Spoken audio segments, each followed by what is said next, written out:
Here's what I learned about money by losing everything in 2020. In 2020, they came over here and shut our business down. Now, many of us got our businesses shut down because of the pandemic, and that was the lesson that I personally needed, and I was so grateful that they took everything from me.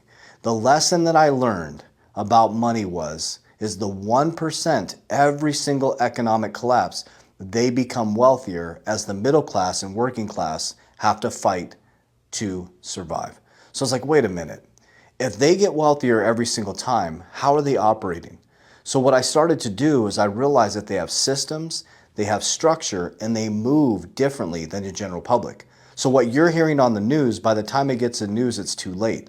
Okay? So remember, buy the rumors, sell the news. So the biggest thing I realized is I need to start understanding what are their systems, what are their process, what are their ecosystems, and how can I set it up at a small level? So by losing everything, it forced me to create a budget.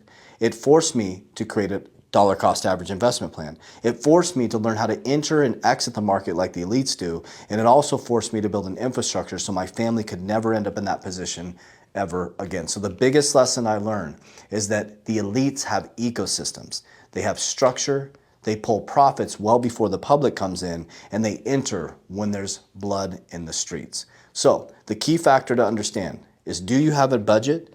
Do you have an ecosystem? Do you have an automated investment plan? Do you know how to navigate through the macro and microeconomic conditions to keep your wealth safe? Those are the key questions you need to ask yourself. Warriors, rise, get your shit together. Let's go.